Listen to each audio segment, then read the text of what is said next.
Alright. Ok, ok. Donc, aujourd'hui encore, on a un nouvel épisode. On a un invité avec nous, Andrés. La façon qu'on s'est rencontrés, c'est vraiment quelque chose comme vraiment du hasard. C'était à l'époque où j'avais mon stage. Je revenais de Montréal, j'étais au métro, puis Andrés était en train d'évangéliser. Et il m'a approché, puis il m'a dit comme, je pense que c'est ce qu'il m'a demandé si j'avais genre un mal de pied ou quelque chose comme ça. Puis j'avais dit comme, non, pas vraiment. Puis tu m'as demandé, est-ce qu'il y a quelque chose que tu voudrais que je voudrais que tu pries pour? Puis à l'époque, il y avait comme, mon stage, c'était vraiment un peu compliqué à l'époque, puis je t'ai demandé, like, est-ce que tu peux prier pour mon stage? Et tu as prié pour mon stage. Ça s'est bien passé.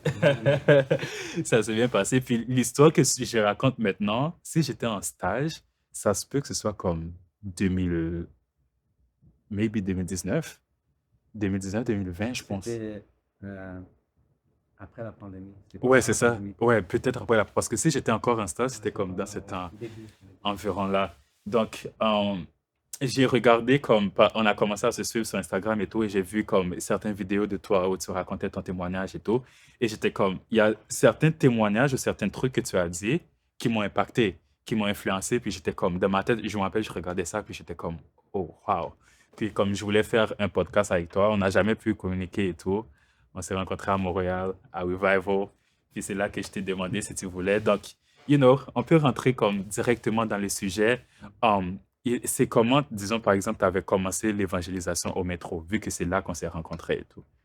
En fait, moi, longue histoire courte, je suis devenu chrétien en 2016. OK. J'allais à l'église Gospel Vie.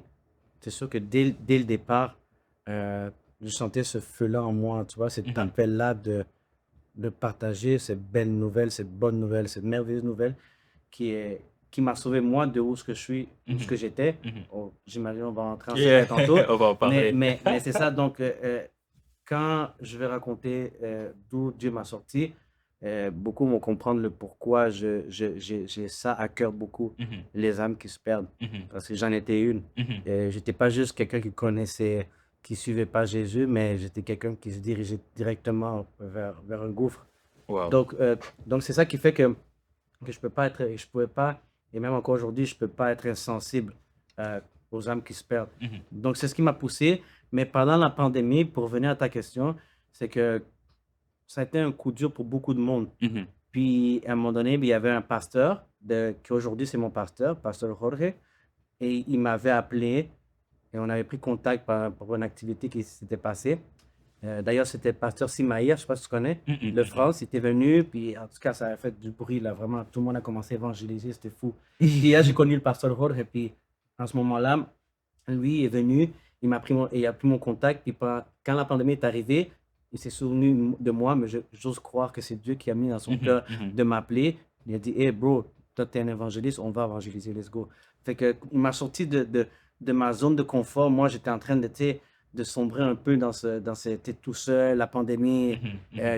l'église était fermée, j'étais comme un peu mal, je vais pas me mentir, tu sais, j'étais un peu triste, c'est comme, man, puis j'avais encore ça dans ce feu-là, je dis, qu'est-ce que je vais faire? Puis là, lui, il m'appelle, so là, on y va, on commence à prêcher, puis vraiment, Mhm. dans des moments où ce que personne ne voulait aller dehors pour Yeah, yeah, yeah, yeah, évangéliser, yeah, tu yeah, vois, yeah. tout le monde avait peur de tout le monde, Yeah. on voulait pas s'approcher des gens, euh, On, on avait encore des masques à l'époque, right? ouais, mais Yeah, yeah, c'était yeah, le yeah. début. Mhm, C'était carrément le début. Puis, tu sais, fait que nous, on prêchait l'évangile à des gens. Puis, tu sais, les gens ne voulaient pas le faire parce que, tu sais, bon, les gens postillonnaient des fois, yeah, yeah, des yeah, yeah. personnes qui vivent dans la rue. Et des personnes aussi avaient besoin d'affection. Fait qu'on devait donner des câlins des fois en pleine pandémie. C'était un truc de fou, tu vois. Mhm, Et puis, c'est comme ça que déjà, c'était là, mais à ce moment-là, pendant la pandémie, c'est là, c'est devenu comme plus fort en moi, mhm. cet appel. On dirait que c'est devenu comme, j'ai comme compris plus, tu Mhm. vois. Mais est-ce qu'il y avait genre le stress, parce que comme vous êtes en train de faire ça pendant la pandémie, comme il y a comme un contexte gouvernemental aussi, Mhm. il y a comme les gens qui, dès qu'ils voient quelqu'un, ils se mettent à distance. Ouais. Parce que là, vous êtes en train d'évangéliser dans un environnement ou dans un contexte qui n'est pas propice. On dirait que Mhm. tout va à l'encontre de l'évangélisation. Mhm. Est-ce que ça a ajouté un stress ou est-ce que au contraire, vous avez vu la gloire de Dieu se manifester davantage? Mais Je te dirais, et sincèrement, c'est pas pour jouer au spirituel Yeah, ou des yeah, trucs comme yeah. ça. Littéralement, nous, on n'était pas stressés du tout. On Wow. savait qui était avec nous. Amen. Tu vois, nous, il y a tout le monde, tu sais, c'était drôle. Les gens qui nous, il y a des gens qui même qui disaient qu'on était rebelles, Yeah, qu'on yeah, était pas yeah. sages. Eux, ils restaient enfermés et c'est eux qui sont tombés malades.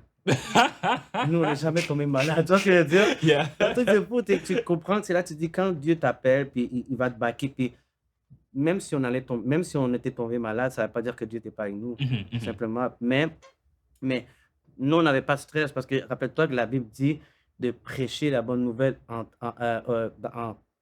espagnol, on dit en tiempo y fuera de tiempo. C'est-à-dire que Mhm, peu importe le temps, peu importe l'hostilité, peu importe la condition, les circonstances, tu mhm, prêches. mhm, mhm. Tu dois annoncer la bonne nouvelle. Je sais Amen. pas, genre, tout va bien, je prêche l'évangile, puis quand tout va mal, ben, je rentre chez moi, puis tu Mhm, vois. mhm. C'est que nous, on avait compris ce message-là, puis on l'a fait, puis gloire à Dieu, ben, lui, il nous a protégés pareil, tu sais. Mhm.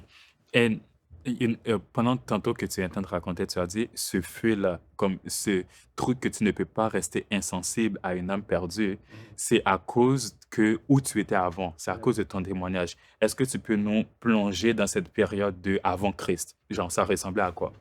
T'as au moins 10 heures devant toi? Let's go, we have Ah, c'est good.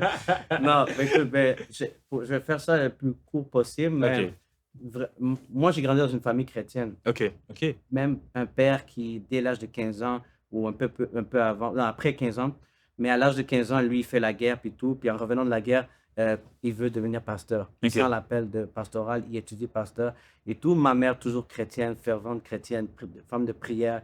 Euh, Fait que j'ai grandi dans cette atmosphère. Et quand je parle de mon père, c'est avant même que je sois né.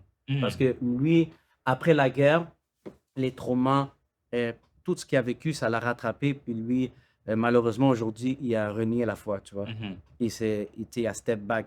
Mais ma mère a continué. mhm, Ma mère a continué à nous inculquer les versets bibliques, des valeurs du royaume tout le temps.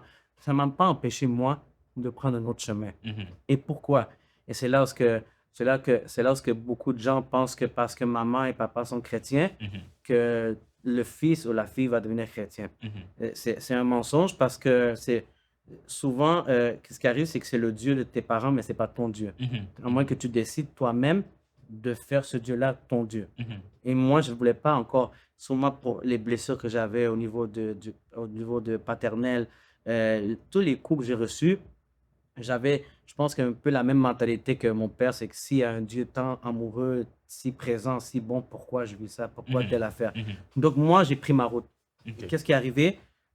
Que, en prenant cette route-là, j'ai pas pris une route où ce que tout simplement je suis devenu athée et tout. Non, j'ai douté de Dieu, mais je continue à croire en lui. Ok. Mais le problème, c'est que moi, je voulais juste rien savoir Mhm.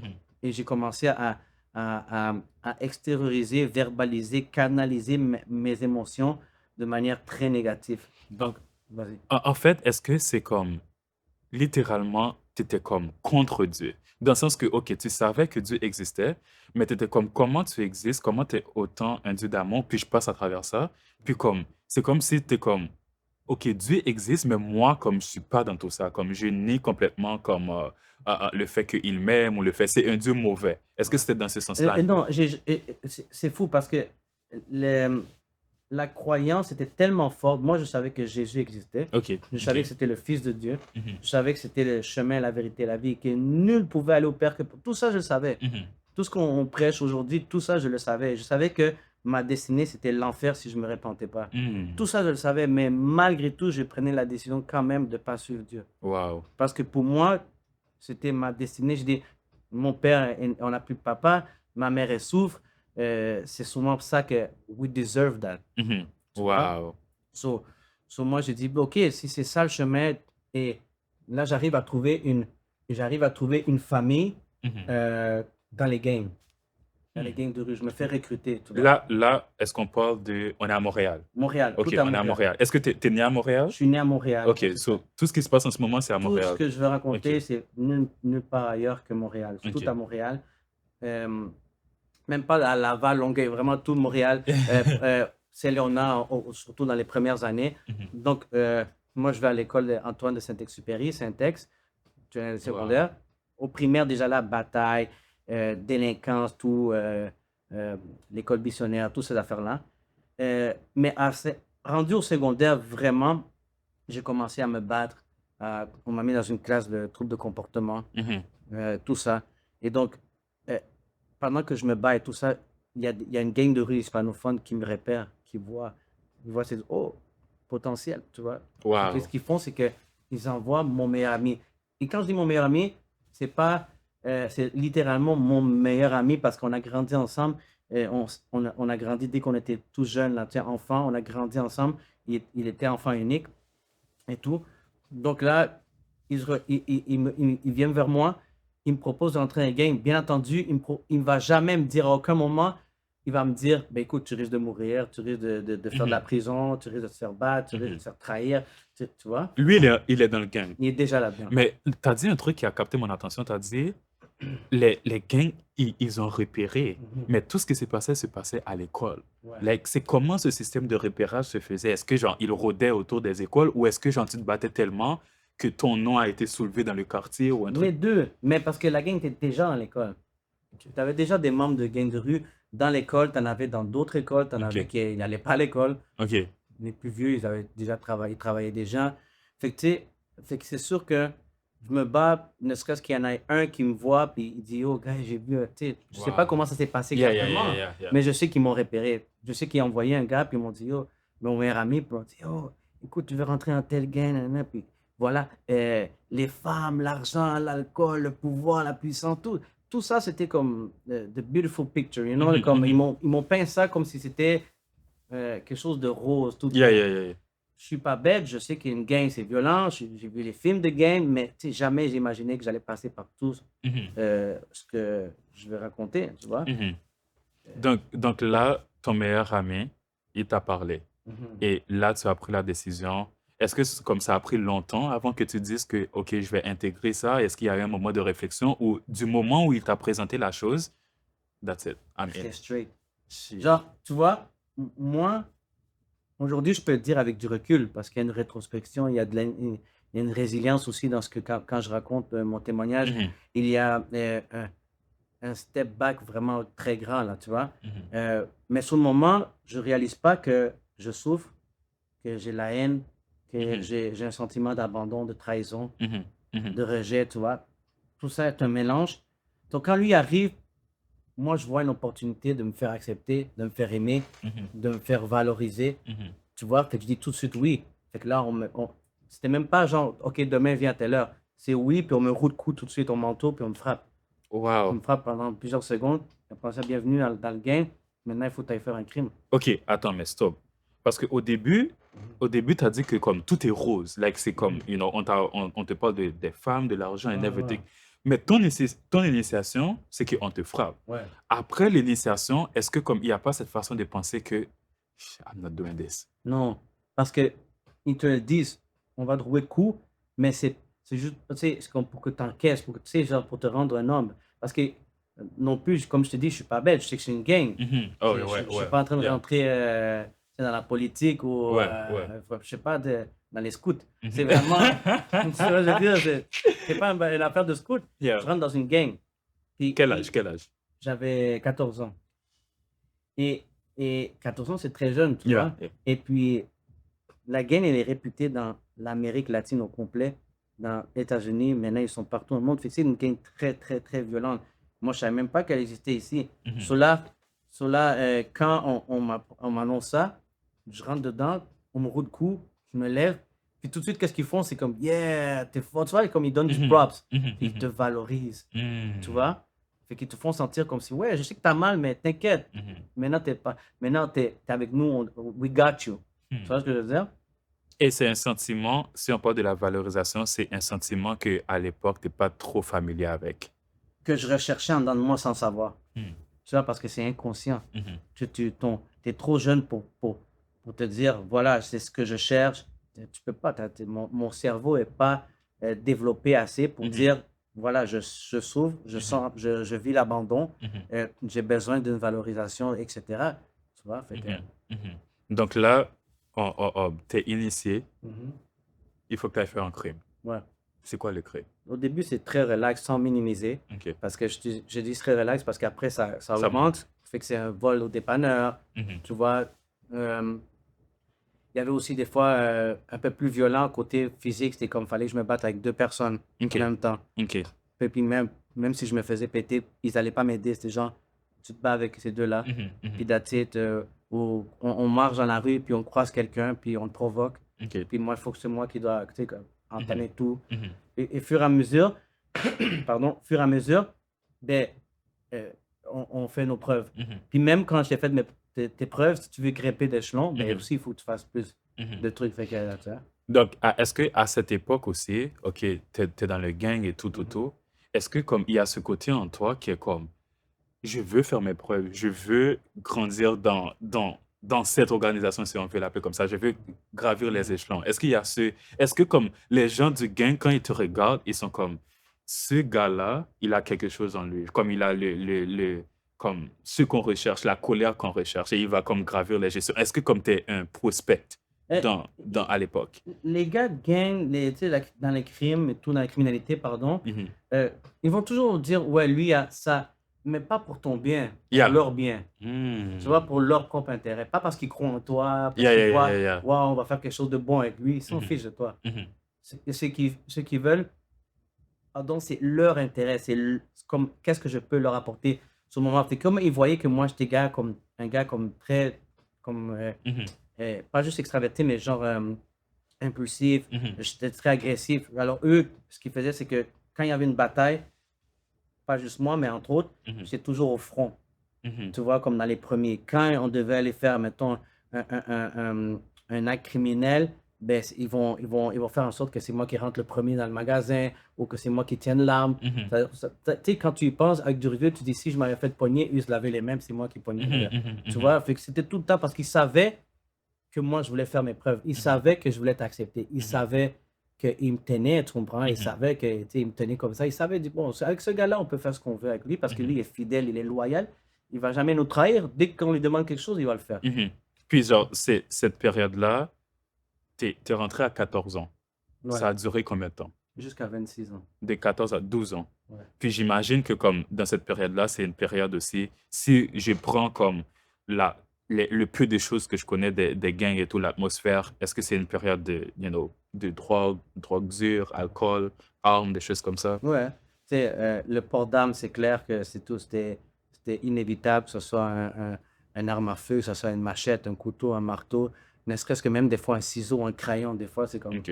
Tu as ça. besoin de quelque chose. Ouais, j'avais Donc, besoin de quelque chose. toi, ça t'arrivait de marcher, tu as comme un 9 mm sur toi, disons. Non, Genre, ça OK. m'est arrivé, ouais, en fait, pas un 9 mm, mais un 12 coupé. OK. Ouais, un 12 coupé, ça m'était arrivé de marcher. Souvent, c'était plus des armes blanches. OK. OK. J'étais pas trop familier avec les armes à feu. Mhm. C'était plus comme machette, épée, couteau, Mhm. marteau, Mhm. tu vois, bâton de baseball, des trucs comme ça.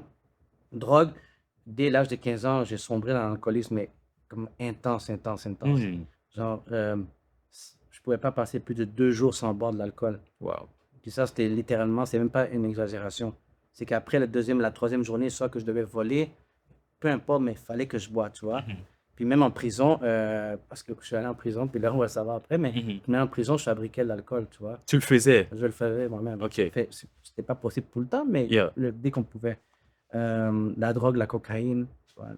Wow. Fait que So, 14, 12, de 14 à 26, sur 12 ans, ça c'est comme, on va dire une bonne partie de la jeunesse. So, toute la jeunesse de 14 à 26 ans, c'est passé dans ça. C'est passé dans l'alcool, la drogue, gang, armes à feu, tout ce qui est. Maintenant, c'est quoi l'élément déclencheur? Tantôt, tu as parlé de prison. Est-ce que l'élément déclencheur de ta marche vers Jésus, c'était avant la période de prison ou c'était comme après vraiment la prison?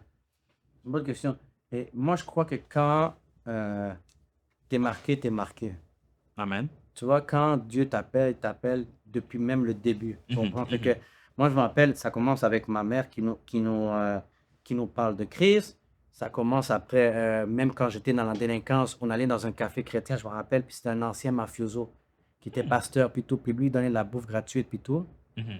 Puis il parlait de Jésus. Puis après ça, un autre gars qui était dans les gangs aussi, qui s'est converti, il venait, mais lui, c'était genre, tu vois, ces genres de gars qui sont wild, là, qui viennent, puis ils disent, ouais, Jésus, réponds-toi, il faut te repentir. On dirait Yeah, yeah. Jean-Baptiste, pas Jean le Baptiste. Yeah, yeah. Tu sais, on dirait que ce gars, il marchait dans la rue, puis il allait même te rebuke, mais avec, tu sais, comme, yo, faut que tu te réponds, sors de là, c'est du, tu sais.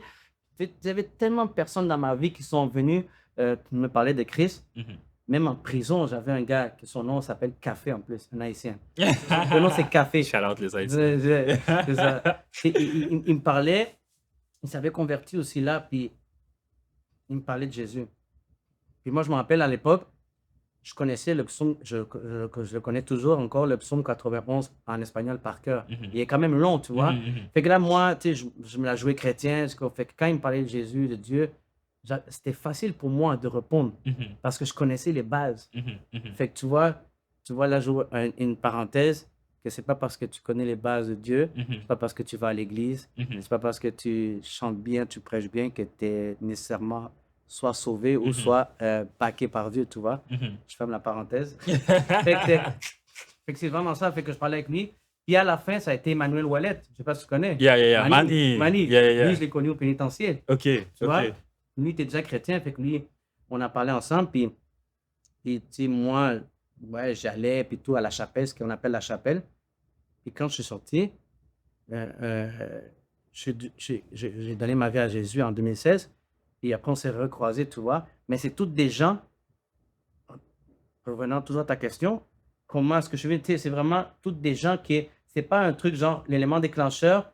Il y a peut-être eu un moment vers la fin où j'étais au pénitencier, où Mhm. vraiment j'étais laissé à moi-même. Mhm. Peut-être je pourrais dire que c'était la goutte de trop, mais ce n'était pas l'élément déclencheur. L'élément Mhm. déclencheur, c'est depuis que je suis né. Mhm. Mhm. C'est ça. Tu sais, la semence Yeah. après semence. Mais au pénitencier, je me souviens que j'étais laissé à moi-même parce que dans les autres sentences, parce que j'ai passé de 15 ans jusqu'à 26 ans, à peu près 9 ans de prison. Mhm. J'ai passé plus de temps dedans que dehors. Mhm. Donc, la dernière sentence, dans les autres sentences, je veux dire, j'étais toujours avec des gars de gang, tout le temps, j'avais pas le temps de penser, tout le temps, ouais, on prend un contact ici et là, qu'est-ce qu'on va Mhm. faire qu'on va sortir. Fait que j'avais jamais le temps d'être avec moi-même. Mhm. Au Mhm. pénitencier, au début non plus, mais après ça, je me trouve tout seul. Mhm. Et là, tout commence à chambouler dans ma tête. Tout commence à ma mère, la souffrance que je lui ai causée toutes ces années-là, ma propre vie. Là, je commence à revoir dans ma tête que je pouvais même pas aller au dépanneur sans stress, tu vois. Je Mhm. pouvais même pas aller Mhm. sortir les poubelles sans avoir peur, tu comprends. Mhm. Fallait que je sorte au moins avec un crayon, comme je te dis, un ciseau, Mhm. whatever, tu sais. Tous les couteaux de cuisine de ma mère disparaissaient parce que c'est moi qui les prenais, tu vois. Fait que c'était vraiment ça. Fait que tout ça commençait à rentrer dans ma tête. Mhm. Puis ça a été seulement le levier pour me faire sortir des gangs, Mhm. mais pas encore pour changer de vie. Mhm. Mhm. C'était genre, je sors des gangs, mais je veux rester un criminel. Mhm. Je veux faire de l'argent facile, Yeah. mais plus avec les gangs parce que je me sens pas... La raison qui m'a amené à rentrer, c'est la même raison qui m'a amené à sortir. Mhm. Toi, je me sentais aimé, puis tout. Là, je me sentais plus aimé, je me sentais utilisé, rejeté. Mhm. Mhm. Fait que là, je suis sorti, Wow. puis je me rappelle quand j'étais au pénitencier, j'ai connu un pasteur qui s'appelle Désiré Yankee, Mhm. ivoirien. Mhm. Euh, lui, il est pasteur dans une église à la Rive-Sud, mais son travail, c'est aumônier. Il est pasteur dans les prisons. Mhm. Fait que lui, il me prêchait aussi. Puis tu as une autre sœur, Sophie Perron, je me rappelle, était à Gospel Vie. Tu connais? Yeah, yeah. Elle chante, elle chante. Oui, elle chante. Yeah, yeah, yeah, Mais là, elle yeah. n'est plus à Gospel Vie. Ok, Mais elle était venue avec des bénévoles. ok. Puis elle et d'autres, des frères et des sœurs, ils me prêchaient l'évangile. Et moi, j'écoutais. Puis encore une fois, comme avec Café, je savais quoi répondre. Mhm. Puis là, Non, non, non, non, tu peux continuer. Fait que là, à un moment donné, le groupe me dit, tu devrais venir à Gospel Vie. Ouais, tout le monde disait, ouais, tu devrais venir, viens, viens. J'ai dit, OK, là, bon, là, je suis sorti du pénitencier. Puis j'y allais, mais tu sais, en mode genre pour me déculpabiliser de mes fautes. Tu sais, fait que la veille, j'allais boire, Mhm. prendre la coke, tout ça, discothèque. Puis là, le lendemain, pas tout le temps, mais de temps en temps, j'allais le dimanche, puis tu sais, je dormais pendant le message. Mhm. Puis quand on me demandait, oh, ça va? Je dis, ouais, j'ai travaillé tard, et tout, tu sais, je mentais et tout. Mais je continuais à y aller, pas souvent, mais je continuais à aller. Mhm. Et, au pénitencier, parce que tu as dit, il y a beaucoup de personnes qui t'ont partagé la parole au pénitencier. C'est comment ça se passe? Est-ce que comme il y a comme ceux qui veulent aller entendre la parole, il y a un moment précis, une date précise pour ça, ou c'est comment? Est-ce que les gens ils vont au pénitencier puis ils se mettent à prêcher? C'est comment que ça se passe, disons? Est-ce que c'est tous les gens qui étaient au pénitencier qui avaient l'opportunité d'écouter ou c'est comment? Ben, ils ont un horaire comme nous ici à l'église, c'est pas OK. tous les jours qu'il y a un message, c'est les dimanches ou les Mhm, samedis, mhm. whatever. Ils ont un horaire, la chapelle est là toute la semaine, OK. une fois par semaine, et qui veut aller, peut aller. Puis toi, tu allais? Moi, j'y allais parce qu'on m'invitait, puis Café m'invitait. Après, quand j'ai connu Mani, il m'invitait. Mhm, Je me suis dit, OK, j'allais. Mais en fond de moi, euh, euh, j'aimais ça. Je me sentais tellement bien. Mais il y avait une lutte en dedans de moi, tu vois, mais j'aimais ça. J'y allais parce que j'aimais ça. J'écoutais le message, la louange. mhm, Et moi, je savais pas c'était quoi de la louange. mhm, Je sais que j'ai grandi avec une mère, tu sais, ma mère latina. mhm, euh, Puis elle est chrétienne, toujours chrétienne. Fait qu'elle écoutait beaucoup de musique en espagnol, des cantiques, des hymnes. mhm, Fait qu'aujourd'hui, je connais beaucoup de ces chants à cause de ma mère, mhm, mhm, même en français et anglais. Fait que c'est pour ça que, mais ceux que j'écoutais là, j'avais jamais écouté, fait que j'étais comme, non, mais ça me faisait du bien. mhm, Même avec Café, on avait changé de cellule, je m'étais mis avec lui à faire des études bibliques, même si j'avais rien, je savais rien de Dieu, tout ça. mhm, Je veux dire, dans ma tête, j'allais jamais penser à ce moment-là que j'allais devenir chrétien. mhm, mhm, Je faisais ça parce que ça me faisait du bien, mhm, tu vois? mhm. Donc, et ce qui est important dans ce que tu as dit, que moi, ce que j'ai retenu, c'est comme il y a beaucoup de choses ou beaucoup de personnes qui ont partagé la parole avec toi, qui ont fait en sorte que tu deviennes ce que tu sois aujourd'hui. Et le point, c'est que des fois, nous partageons la parole et nous ne voyons pas comme les fruits maintenant, puis on se dit, OK, c'est un temps perdu. Ouais. Ou nous partageons la parole, puis comme la personne n'a pas l'air intéressée, ou la personne fait juste répondre comme des choses typiques ou être sur la défensive et tout, puis on pense que comme on perd notre temps. Mais toutes ces choses, ils jouent le rôle dans la croissance puis le changement de la personne. Donc, il faut jamais comme juste se regarder et dire que, OK, je vais pas semer. Um, T'as dit que genre, OK, 14, 26 ans, t'es rentré en prison, t'es à quel âge? T'as mentionné 15 tantôt. Ouais, la première fois. OK, donc t'es allé plusieurs fois. Moi, j'allais plusieurs fois. OK, donc c'est quoi, disons, combien de fois environ? Deux, trois? Non, beaucoup de fois. Beaucoup de La fois. première fois, à 15 ans, j'ai fait 2 ans. OK, Après, je sortais, je faisais 6 mois, je sortais un mois, OK. je revenais 6 mois, je sortais 2 semaines, je revenais 6 mois. Sauf qu'à 18 ans, ça devient plus difficile. À 18 ans, t'es faite, ouais. Mais non, Supposons pas, c'était pas fait parce que je continuais à sortir. OK, Parce qu'à 15 ans, j'ai fait 15 ans jusqu'à 17 ans. OK, Après, je suis sorti, je suis revenu au centre jeunesse pour un autre 8 mois. OK, Quand je suis sorti, j'étais majeur. OK. Mais à partir de ma majorité, là, j'ai commencé à faire des 5 mois, des 6 mois. Je sortais, je fais 6 mois, mais tout là maintenant aux adultes, Mhm, provincial. mhm, OK. Et vers 22 ans, là, je prends une sentence fédérale. Donc 2 ans plus un jour, donc plus Mhm, que 2 ans. mhm, Moi, on m'avait donné 4 ans. mhm. Puis c'est quoi qui avait amené cette sentence? C'est quoi qui avait fait comme que là, tu as une sentence de comme 4 ans, t'as dit? 4 ans? Au lieu de comme, disons, 6 mois. Est-ce que genre... Mais parce que, premièrement, moi, j'étais rendu fichier gang de rue, membre de gang de rue actif. OK, Fait que c'est beaucoup de termes là, mais si tu es membre de gang de rue et tu n'es pas actif, c'est une chose. Quand tu es actif, c'est quelque chose. Quand tu es affilié, c'en est une autre. OK, OK. Fait que même, tu sais, le terme wannabe, Mhm, mhm, pour les policiers aussi, ils ont ce terme-là, mais ils disent pas wannabe. OK. C'est-à-dire que tu es affilié ou tu es juste comme tu traînes avec eux, Mhm, mhm. mais tu es le wannabe, genre. Fait que Yeah. t'as pas beaucoup d'importance pour eux. Mhm. Mais quand tu es gang de rue, membre de gang de rue, actif ou non actif, pour eux, c'est grave. Mhm, Fait que quand tu vas à la cour, toi et moi, on va à la cour, on a la même accusation, on a le dossier long comme le bras, pareil, mhm, avec les mêmes crimes, mais mhm. moi, je vais pogner plus de temps que toi. Juste à Mhm, cause de ce terme-là, juste à cause de cette position-là de membre des gangs de rue actifs. mhm, Toi, tu es non actif, juste Mhm. pour ça, tu vas pogner moins de temps que moi. mhm, mhm. Même si c'est 6 mois que moins, Mhm. mais tu vas pogner moins de temps. Fait que c'est ça qui fait que mon crime était violent, c'était une agression à main armée, OK. avec une arme blanche. Et donc, ils voulaient me donner 16 ans. Mhm, Mais bon, il y a eu de la part de la victime, il y a eu des mensonges, que le Mhm. juge a bien vu que c'était un mensonge. Ils ne se sont pas comme tenus dans leur histoire, ils ont Mhm, inventé, ils mhm. ont mis de la sauce.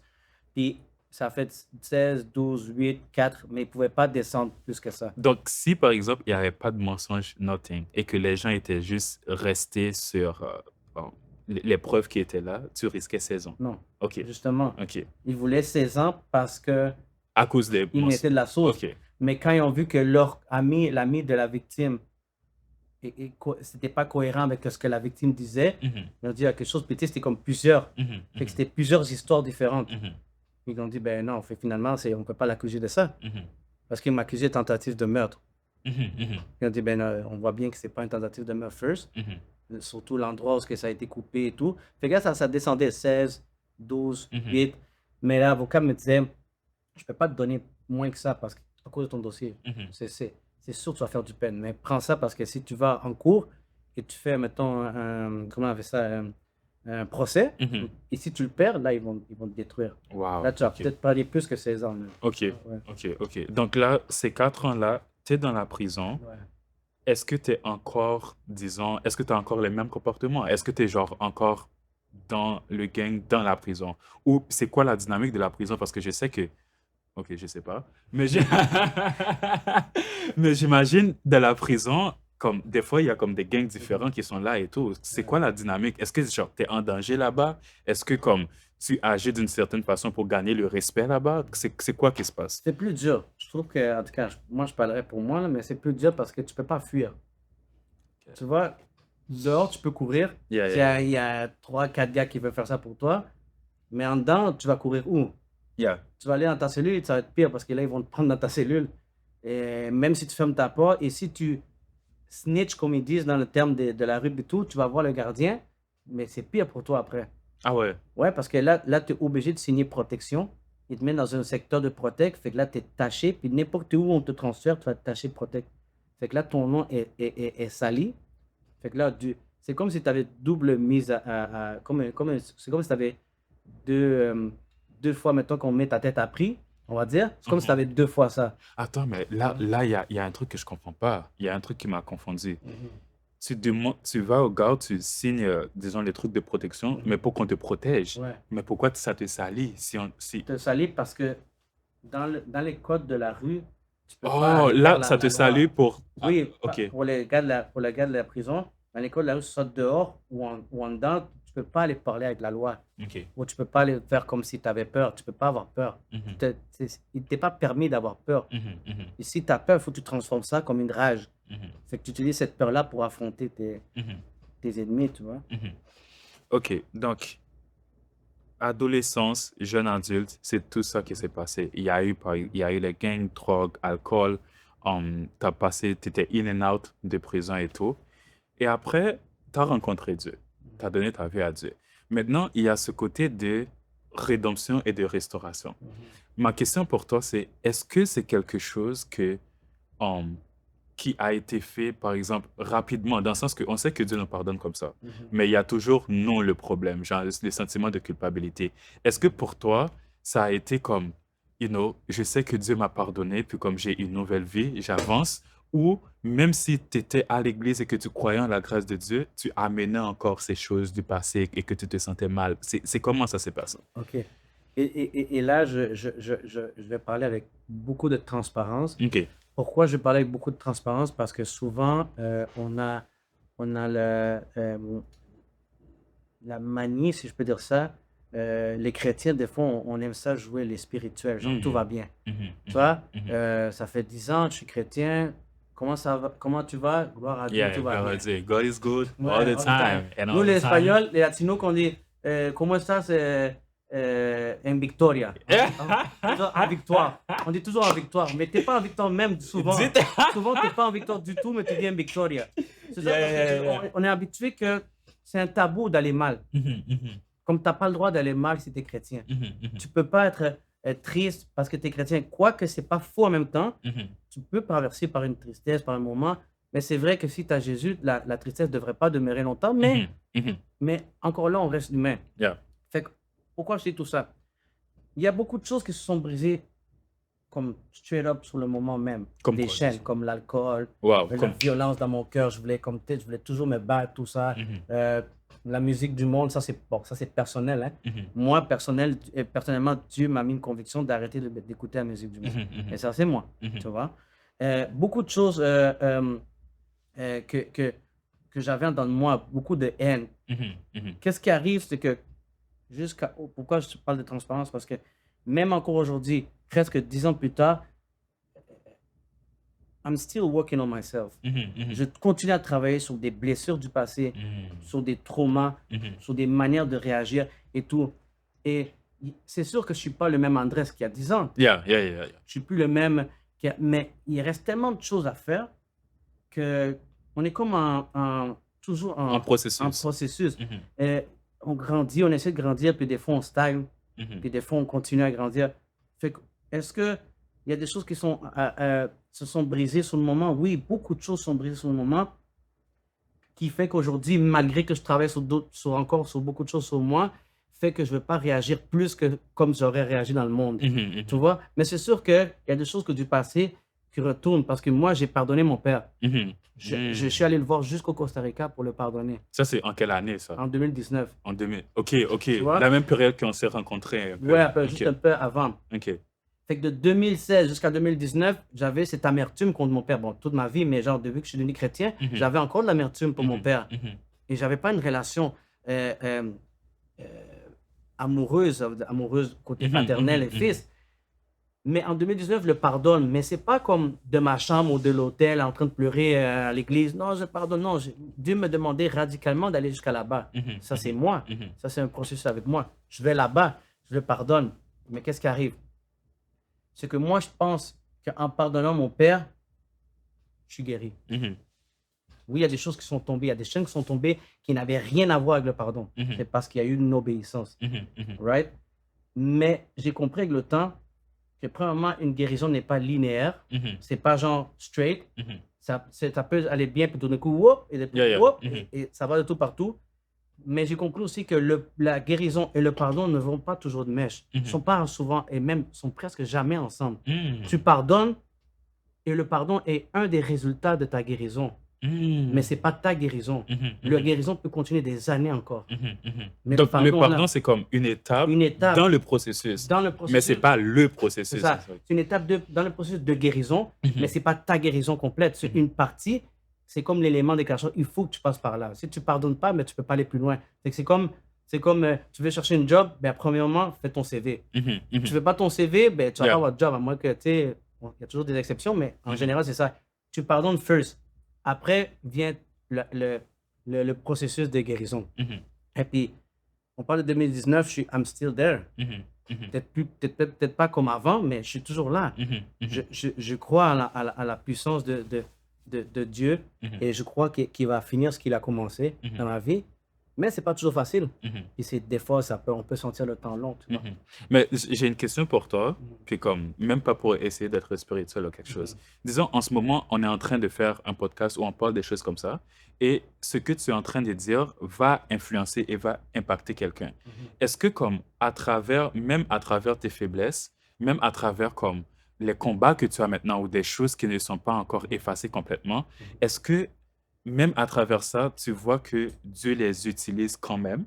Dieu utilise comme ces parties-là qui sont comme un peu comme tachées ou ces parties qui sont un peu impures. Est-ce que, disons, dans ton expérience à toi, est-ce que tu vois comme la gloire de Dieu dans ces moments-là? Parce que si je prends l'exemple de maintenant, juste le fait que tu dis que, OK, je suis en train de passer à travers certaines choses, je suis encore en processus. Juste ça m'encourage moi, puis ça encourage d'autres personnes que, attends, si je suis encore en processus de quelque chose, ça ne veut pas dire que je suis un mauvais chrétien pour ça. Donc, même à travers, tu as été vulnérable, puis tu as exprimé ça, même à travers ça, Dieu travaille. Est-ce que c'est quelque chose que tu as vu en faisant confiance à Dieu dans le ministère ou est-ce que... Dieu n'est pas limité par nos faiblesses. Amen. La parole dit que dans nos faiblesses, il nous fortifie. Lui, en espagnol, il dit que dans nuestra debilidad, él se fortalece. Et lui, il se manifeste, il se glorifie. Il est capable de prendre quelque chose qui est vil et qui est quelque chose qui est de dust, on prend la poussière, des ruines, et en faire quelque chose de merveilleux. Ce qui arrive avec le chrétien, on est constamment en train d'être modelé comme ça, tu vois. Il est, tu sais, comme le potier, tu vois. Et moi, j'ai vu plusieurs fois Dieu utiliser quelque chose, puis je me disais, comment tu m'utilises pour encourager une personne dans certaines sphères de sa vie, puis moi-même, je galère avec ça. Tu vois, je veux dire, J'ai dit, pourquoi moi, j'ai pas cet encouragement-là? Yeah. Pourquoi moi, j'ai pas cette révélation? Pas cette révélation, mais pourquoi moi, j'ai pas. Puis là, next thing you know, 6 mois plus tard, 1 an plus tard, la personne lui dit, yo, te rappelles, t'as prié pour moi, puis tu m'as encouragé, ça, maintenant, ça va mieux, puis toi, t'es still there. Yeah. Tu vois ce que je veux dire? C'est une preuve que ça ne dépend pas de toi, en fait. Ça dépend pas La de toi. force ne vient pas de toi. Puis j'ai donné l'exemple, à un moment donné, on parlait de le bon samaritain, Mhm. que tu vois que tu avais le docteur de la loi, le lévite, puis ils ont juste passé outre sur le gars qui était blessé. Mhm.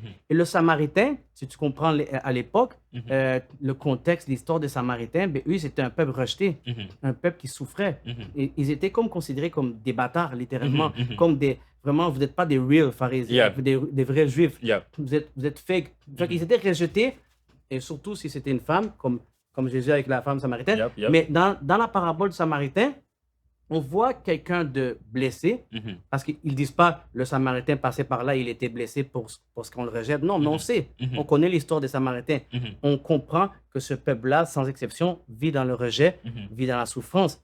Et pourtant, c'est celui qui a aidé celui qui était dans le besoin. Mhm. Mhm. Ça n'a pas été celui qui avait plein d'argent, qui Mhm. connaissait la loi, qui se pensait bon. Yeah. Ça a été le gars qu'on aurait moins entendu. Mhm. On ne saurait pas attendre. Tu sais, tu vois ça, tu dis, moi, je ne m'attendais pas que ce soit le Samaritain qui l'aide. Mhm. Yeah. Je m'aurais attendu que ce soit un gars de sa propre communauté. Yeah. Mais même là, Mhm. c'est quelqu'un de extérieur qui l'a aidé, Mhm. qui l'a pensé ses blessures, qui a Mhm. pris soin de lui, Mhm. alors que lui-même pouvait être en train de passer par des moments difficiles. Mhm. Tu Wow. vois? Yeah. Fait que moi, je pense que oui, Dieu aimerait ça, d'utiliser déjà toi comme pas briser et tout, Mhm. mais il n'attend pas ça. Mhm. Mhm. Parce qu'il attendait ça, je pense qu'aucun de nous serait, Yeah. on serait utilisé. Je Yeah. pense qu'il y aurait beaucoup de pasteurs qui devraient s'asseoir, Yeah. qui diraient, moi, je prêche plus, parce que si tu dois attendre que tu sois parfait, ou Yeah. pas parfait, même pas parfait, si tu dois attendre que tu sois plus brisé, restauré complètement, Mhm. ben alors aucun on est digne. On devrait tous s'asseoir et attendre que Jésus revienne. Mhm. Mhm. Tu vois, parce qu'on a tous besoin Mhm. de plus. Jésus a dit, loin de moi, vous ne pouvez rien faire. Mhm. Tant si longtemps que on n'est pas proche de lui, on va toujours besoin. Puis même quand on est proche de lui, on a constamment besoin de sa restauration, de Mhm. repentance, Mhm. de son aide, de son Mhm. secours, tu vois. Yeah. Ça se peut que ce soit hors sujet, mais je viens de penser à quelque chose. Parce que comme, avec ce passé-là qui est comme vraiment comme dur, vraiment comme wow, comme ça, et quand tu étais dans la prison, tu as dit que genre, tu connaissais même pas c'était quoi la louange et tout. Et maintenant, de ce que je peux voir, ça se peut que je me trompe, like, tu es impliqué dans... Non, T'es impliqué de la louange et l'adoration. Normalement, les gens qui ont, par exemple, ce genre de passé-là, ce genre de truc, comme ils deviennent, par exemple, des prédicateurs, ils deviennent des pasteurs et tout, ou comme ceux qui partagent l'évangile. Ouais. Je sais que tu le fais aussi, mais comme tu es vraiment actif dans la louange et l'adoration, c'est quoi le processus dans ça? C'est comment tu as atterri OK. à comme quelque chose? Là, tu amènes les gens de la présence de Dieu, tu chantes, c'est vraiment soft et tout. OK. C'est quoi qui s'est passé? Mais premièrement, j'ai toujours aimé chanter. OK. C'est ça, OK. vu qu'on n'a pas parlé de ça, mais j'ai Yeah. toujours aimé chanter, fait que c'est pas une surprise, entre guillemets. OK. Dans le sens que je suis surpris parce que Dieu fait des choses que je dis, wow, je ne pensais pas qu'il allait faire ça avec moi. Mais côté musical, j'ai toujours aimé l'art. Tout ce qui Ok. est musical, pièces de théâtre, acting. J'ai même fait de la figuration, j'ai eu des rôles, tout. Mhm. Théâtre, chanter, poèmes, slams, tout ça. Mhm. Tout ça, moi, je rappe, je fais des slams, tout. Puis, mais tu sais, je me rappelle que moi, chanter, mais pas chanter juste, tu sais, mais chanter comme les font à l'église puis tout. Mhm. Moi, je me rappelle que même dans les gains, je me rappelle à l'époque les Walkman, Mhm. tu sais, les trucs cassettes. Mhm. Puis j'écoutais du Céline Dion, du Britney Spears. Puis quand les gars arrivaient, je changeais puis je mettais tout pas. Tu veux pas? C'est ça que j'allais dire, tu veux pas faire ça au game? Quand les gars arrivaient, je mettais la cassette vite fait, je mettais un Tupac. Céline Dion dans la... J'écoutais un groupe espagnol qui s'appelle Aventura. C'est un groupe de bachata. Puis j'écoutais ça, puis là, j'étais comme... Puis là, je chantais. Puis là, quand les gars arrivaient, je chantais, je mettais du groupe Big Small, du Easy Ease, du Tupac. man, ok. J'avais pas le choix. Parce que ça, c'était Ouais. ma question, en fait. J'étais comme, est-ce que, là, tu me parles comment t'aimais la musique, t'aimais l'art. J'étais comme, est-ce que ça a été comme C'est caché pas un venu de peu nulle part. pendant cette période que, disons, tu étais dans les gangs? Est-ce que ça a été caché ou tu étais comme ça Non, déjà? c'est pas venu de nulle part. C'est pas venu de nulle part. Tu sais, c'est que ça a toujours été dans mon cœur. J'ai toujours voulu chanter. J'ai voulu devenir... Je me rappelle de quand j'étais plus jeune, je voulais devenir rappeur, je voulais devenir chanteur. Je regardais Romeo Santos, que je voulais être comme lui, je voulais chanter comme lui. Puis là, je chantais Backstreet Boy, NSYNC, Boyz II Men, tous ces Wow. groupes-là, j'imitais leur voix, je me pratiquais à imiter leur voix. OK. Et c'est ça que même aujourd'hui, je continue à imiter les voix pour pouvoir perfectionner la voix, tu vois. Wow. Mais ce qui est arrivé, ce qui est vraiment arrivé une fois que je suis devenu chrétien, que j'ai découvert moi-même, c'est pas « oh, je sais chanter ». C'est pas ça. C'est plus le pourquoi je chante. Le pourquoi je chante. Moi, je suis persuadé, et ça, j'ai aucun doute, que mon appel, c'est pas nécessairement le chant, c'est évangéliser, c'est prêcher. Là. Mais Dieu utilise beaucoup d'instruments pour arriver à ces fins-là, notamment le chant. Moi, quand je chante pas, et ça, je ne sais pas de convaincre personne, ça, je sais que ça vient de moi. Yeah. Je ne chante pas pour plaire, je ne chante pas pour impressionner, je ne chante pas pour whatever. Je chante d'une position, d'une posture de reconnaissance.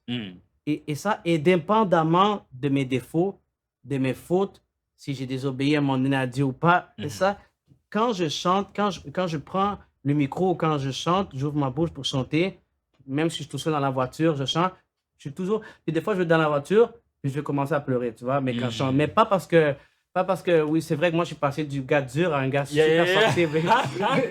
mais ça, le gars dur arrêté, quand ça arrive ça, c'est parce qu'arrêté, tu étais déjà sensible, juste que c'est caché quelque chose. Mais je suis passé du gars qui pleurait jamais à un gars qui pleure tout le temps, tu vois. Mais c'est souvent quand je chante, dans l'adoration. Parce que peut-être les gens comprennent pas, jusqu'à temps que ça leur ait expliqué, et peut-être même pas, c'est que quand moi je chante, moi je me rappelle de d'où Dieu m'a sorti. Tu comprends? De ce qu'il a fait au travers de ma mère, ce qu'il a fait au travers même, ce qu'il continue à faire avec ma mère, ce qu'il continue à faire avec moi, de comment j'étais bas, comment j'étais sale, comment j'étais détruit, comment je me dirigeais vraiment vers l'enfer. Et ça, c'est la puissance pour moi, c'est dans ça que ça retrouve la puissance d'un chant. C'est que le chant, il apporte un témoignage. Il y a un bagage derrière. Comme la personne ne chante pas juste avec un vide et juste dit des paroles. Mais quand la personne chante et qu'en arrière de ce chant, il y a une histoire. En arrière de ce chant, il y a une révélation de qu'est-ce que Dieu a fait pour moi. Et là, comme tu peux amener d'autres personnes à cette place-là. C'est pas tout le monde qui comprend cette révélation. Parce que tu peux être dans le church, puis tu peux juste voir un gars qui est wild, qui crie, ou qui, tu vois, mais pourquoi il pleure? Pourquoi il s'agenouille? On doit faire un autre podcast sur ça. Ouais, pourquoi il fait ça? Mais souvent, ils ne comprennent pas que c'est leur cœur qui sont endurcis, pas le mien. Tu comprends? Parce que les gens vont dire, il y a des gens qui vont me connaître, puis vont dire, mais Andrés, tu sais, je sais que des fois, tu es susceptible, des fois, tu es ci, tu es ça. Mais ils ne comprennent pas que moi, quand je monte pas en tant que... je monte pas comme, je suis two-face. Je suis hypocrite. Non, je dis juste, je laisse mon Andrés là, qui a tout plein de défauts là. Je laisse le Andrés plein de défauts, plein de whatever, ce que tu veux. Puis le Andrés qui monte, c'est le Andrés tout nu, mais pas vêtements là. Tout nu, genre... Vulnérable devant Dieu. Seigneur, tu sais que je mérite même pas d'être ici. C'est personne sans toi. Je suis vraiment... Je ne mérite même pas, je suis indigne, mais Seigneur, utilise-moi et voici mon adoration. Et souvent, quand je vais chanter un chant, je vais peser sur ces mots-là. Et je te prends un genre, je prends le chant, par exemple, non plus esclave de la peur, mais tu sais, pour moi, tu fends la mer pour que je puisse la traverser, tu me secours afin que je puisse chanter. Moi, je sais d'où que Dieu m'a secouru. Je sais que s'il y a quelqu'un qui peut dire ça avec fermeté et assurance, c'est bien moi. On est plusieurs, mais je veux dire, comme quand je parle de moi-même. Puis Manny, je me rappelle, Manny disait à un moment donné, il prêchait, puis il parlait de moi, puis il disait, Andrés, no disrespect, Andrés, il dit, mais c'est pas comme s'il y avait la meilleure voix. Oh! C'est ça. Il n'est pas en train de dire que je chante mal non plus. Il a dit que c'est pas, c'est pas comme si il est conscient, je suis conscient qu'il y a des voix 10 fois plus. Yeah, Wow, tu sais, yeah. Angélica, t'écoutes ça, puis t'es comme. Mais ce qu'il a, c'est que quand il chante, c'est vrai, C'est authentique. c'est authentique. Dieu se manifeste dans Exact. l'authenticité. Et il est capable d'amener le peuple dans cette adoration. Et je sais que c'est pas moi. Je sais que c'est pas moi. Oui, moi, je ouvre ma bouche. Oui, j'essaie d'être le plus vrai possible. Mais après, une fois que je fais ça, je sais que c'est le Saint-Esprit qui fait le reste. Je laisse. Puis quand je redescends avec les mêmes erreurs, Yeah. les mêmes défauts, les Yeah. mêmes trucs à changer. Wow, Les gens, gloire à ils Dieu. pensent, ils viennent voir, puis ils pensent que t'es. Souvent, c'est ça qui arrive aussi, ça, ce serait un autre podcast, mais ça, les gens qui, des fois, ils viennent t'idolâtrer. Yeah, Ils viennent penser yeah. que tu es le loin de l'éternel, puis que toi, tu es sans faute, si tu savais. Yeah, et quand on devient proche avec ces gens-là, ils deviennent déçus après. Ils sont comme, oh, moi, ok, c'est juste une humain normal, là, je savais pas c'est qu'il ça. était comme C'est ça. ça, exactement. Exactement. So, c'est ça qui arrive, puis c'est normal parce qu'on est humain, Yeah. mais c'est juste de faire la différence que le Andrés ou le Olivier avec ses défauts, c'est pas ça qui nous définit. Amen. Moi, ce qui me définit, c'est la parole de Dieu. Amen. Qu'est-ce que la parole de Dieu dit de moi? C'est ça qui importe, pas ce que les gens vont dire de moi. Et je sais que genre, le temps avance, puis on doit conclure. Mais j'aimerais te poser une question. Like, si tu as un message à faire passer à certaines personnes qui sont comme, oh, moi, j'ai fait ça dans ma vie, il est impossible que Dieu m'utilise de cette façon. Ou moi, par exemple, j'ai fait des avortements, par exemple. Ou comme, j'ai fait des choses que c'est vraiment en moi, que j'ai vraiment honte, mais c'est impossible, comme je suis trop indigne pour que Dieu m'utilise d'une certaine manière. Je sais que je vais aller au paradis parce que j'ai donné ma vie à Jésus, mais la vie sur la terre, l'impact, Dieu ne peut pas m'utiliser comme ça. En tant que quelqu'un qui a passé dans la vallée, Dieu a monté sur la montagne, a changé ta vie, ton caractère complètement. C'est quel conseil que tu donnerais à ces gens-là? Mais le premier conseil, je veux dire, en effet, on est indigne. Ça sonne dur, mais on l'est. Yeah. On n'est pas merecedor de su amor. Comment je dirais, on n'est pas digne de son amour. On ne mérite pas son amour. On ne mérite pas le salut, on ne mérite pas le pardon. On Yeah. mérite de souffrir, puis on mérite l'enfer. However, toutefois, Jésus a payé le prix pour nous. Déjà là, quand tu comprends la croix, quand tu comprends Jean 3,16, tu sais, on dit souvent, on aime répéter, car Dieu a tant aimé le monde, qu'il a donné son Fils unique, afin que quiconque croit en lui ne périsse point, mais ait la vie éternelle. Mais est-ce qu'on expérimente ce verset-là, qui est un des versets les plus puissants, si ce n'est pas le verset le plus puissant, parce qu'il parle de la croix, il parle du sacrifice de Jésus. Quand tu comprends que Jésus a payé le prix cher, tu sais, on dit que le salut est gratuit. Non, il n'a pas été gratuit. Pour nous, il a été gratuit, mais pour quelqu'un, ça a coûté très cher. Pour Jésus et pour Dieu, ça leur a coûté super cher. Ça a coûté du sang, des moqueries, la souffrance, la douleur. Donc, quand tu comprends ça, c'est pas pour justifier que tu peux pécher, whatever, mais quand tu comprends ça, tu comprends qu'il n'y a rien que tu puisses faire pour avoir la validation de Dieu. Il n'y a rien que tu puisses faire, parce que si c'était par les œuvres, ben Dieu n'aurait pas envoyé son Fils, il aurait dit, ben, tout simplement, juste faites des bonnes œuvres, puis vous allez être sauvés. Je n'ai pas besoin d'envoyer mon Fils. Mais parce que ce n'est pas par les œuvres, parce que c'est par la reconnaissance du sacrifice de Christ que tu peux avoir une vie éternelle, mais aussi une vie en abondance sur terre. Et moi, je dirais pour conseil, on aime beaucoup citer des versets. On aime beaucoup conseiller des frères et des sœurs qui sont tombés soit dans le péché, soit qui sont éloignés, soit qui vivent par des problèmes. Regarde David, il a péché, mais après ça, regarde Paul, puis tout. Okay. Juste quand c'est nous, hein? Quand c'est nous, on oublie ça. Yeah. Alors, OK, si tu crois en ce David-là, en ce Dieu qui a fait ce qu'il a fait avec David, si tu crois, tu prends Paul, la vie de Paul, c'était un meurtrier, il persécutait l'Église. On ne parle pas de n'importe quel. Et aujourd'hui, il n'y a pas un homme qui lui arrive à la cheville encore.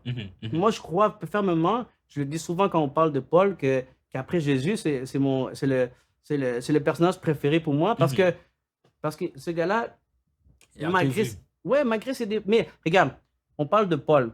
Je ne vais pas m'attarder trop, mais regarde ce que dit Romains 7, 19, 20 dit. Le bien que je veux faire, je ne le fais pas. Et le mal que je ne veux pas faire, je le fais. Mais si je fais le mal que je ne veux pas faire, ce n'est plus moi qui le fais, mais le péché qui habite en moi. Et plus tard, il va dire, qui me libérera de ce corps de péché? le corps de mort. On parle de l'apôtre Paul. Si lui parlait comme ça, nous, comment on va parler? Lui était passionné, il y avait... Fait que, mais pourtant, il est arrivé à la fin et il a dit, j'ai mené le bon combat. Amen. J'ai achevé la course, j'ai gardé la foi. Il y a un espoir en Jésus-Christ. On aime beaucoup dire Philippiens 4:13, je puis tout par celui qui m'a fortifié. Alors vivez-le, vivez-le. Parce que c'est vrai, ça ne veut pas dire que tu peux tout faire en réalité. On comprend des fois mal le contexte. Oh, fais ce que tu veux, Dieu t'aide pas. Non, non, non, c'est fais ce que tu veux dans le temps que c'est dans la volonté de Dieu. Mais tu peux t'en sortir, tu peux... des pierres impulsives, Dieu a transformé, des Paul meurtriers, des Moïse qui a tué aussi. Tu comprends? Tous les hommes et les femmes de Dieu que tu vois dans la Bible, ils étaient tous remplis d'imperfections. Et still, Dieu les a utilisés, Dieu les a transformés. Le Abraham du début, ce n'était plus le Abraham à la fin.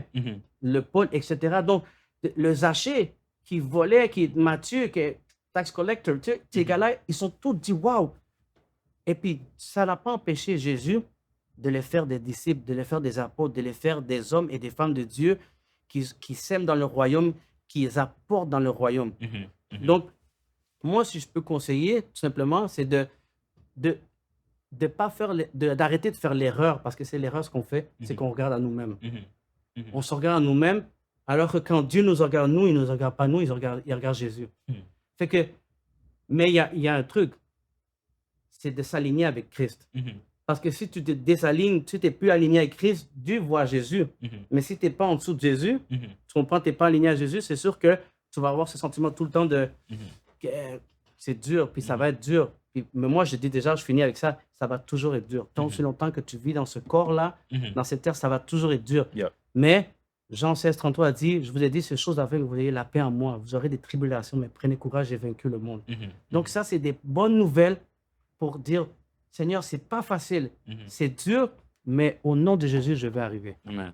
Et ce que je crois aussi que comme les gens ils ne comprennent pas trop, c'est que la grâce, c'est pas seulement le pouvoir que ça a pour te pardonner, mais la grâce, c'est aussi le pouvoir qui te restaure après. Exactement. Donc, si tu crois au pardon de Jésus, si tu crois que le péché autant grand que tu as fait, mais Dieu peut te pardonner de ça, Dieu te restaure de ça aussi. Et Dieu peut t'utiliser, Dieu peut passer à travers toi pour bénir comme des multitudes. Et c'est ça aussi la grâce.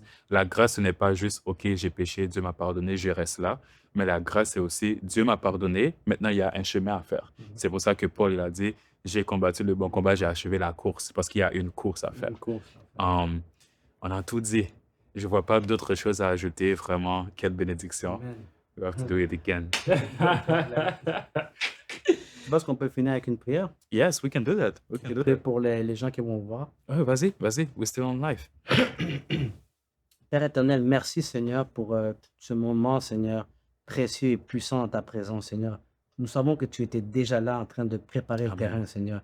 Seigneur, il n'y a pas de coïncidence, il y a des diocidences, Papa. Et tout est préparé, tout est dans ton agenda à toi, Seigneur. Nous croyons que nous étions dans ton agenda et non toi dans le nôtre. Père, je prie, Seigneur, que dans le nom puissant de ton Fils Jésus, celui qui a tout donné à la croix, qui s'est dépouillé de tout pour nous, Seigneur, que tu puisses toucher, Seigneur, les âmes qui regarderont, Seigneur, ce podcast, et même nous-mêmes, Seigneur, qui sommes ici, Seigneur. Toute personne ici, Seigneur, et les gens qui vont regarder, qui puissent recevoir une touche spéciale de ton esprit, Seigneur, qui est des cœurs brisés, Seigneur, que tu puisses guérir, Seigneur, des âmes abattues que tu puisses restaurer, Seigneur, des pensées qui sont troubles, Seigneur, des pensées troublantes, Seigneur, qui les empêchent de dormir, que tu puisses renouveler leurs pensées, Seigneur, que tu fortifies le faible, Seigneur, que tu rendes, Seigneur, le faible fort, Seigneur, dans ta présence, Seigneur, que tu fasses des amoureux de ta parole, des amoureux de ta présence, des amoureux de ta parole, Seigneur, qui puissent chercher ta présence, mais aussi étudier et chercher ta parole, Seigneur, au nom de Jésus. Père, je prie, Seigneur, pour des enfants, des hommes et des femmes, Seigneur, en feu pour toi, Seigneur. En feu, Seigneur, pour l'évangile, Seigneur. Et je chasse toute pensée de culpabilité. Je chasse toute pensée, Seigneur, de condamnation que l'ennemi essaie de mettre, Seigneur, dans les pensées des gens qui peut-être qu'ils ont péché ou peut-être qu'ils ils en arrachent avec certaines situations. Mais Père, que tu puisses leur donner cet espoir, cette pensée du Messie, la pensée du Christ. Et nous lions toute pensée et amenons toute pensée à l'obéissance de Christ, Père. Dans le nom de Jésus, Papa, je prie, Seigneur, que tu fasses du bien à toute personne qui pourra écouter ce podcast. Fais-leur du bien, Papa. Manifeste-toi non comme leur Dieu seulement, mais comme leur papa, comme leur ami tendre et fidèle. Jésus-Christ de Nazareth, manifeste-toi dans leur vie. Fais-leur du bien, Seigneur, et donne-leur cet espoir, Seigneur, qui est toi, Jésus, Seigneur, en comprenant, Seigneur, qu'ils ne sont pas l'auteur de leur biographie, mais tu es Christ, l'auteur de notre biographie, Amen. Seigneur. Tu es l'acteur principal de notre histoire, Père. Merci, Papa, pour le salut, Seigneur, à la croix. Merci pour qui tu es avant tout, Seigneur. Et nous te donnons toute la gloire et l'honneur et la louange au nom puissant de Jésus. Au nom de Amen. Jésus. Amen.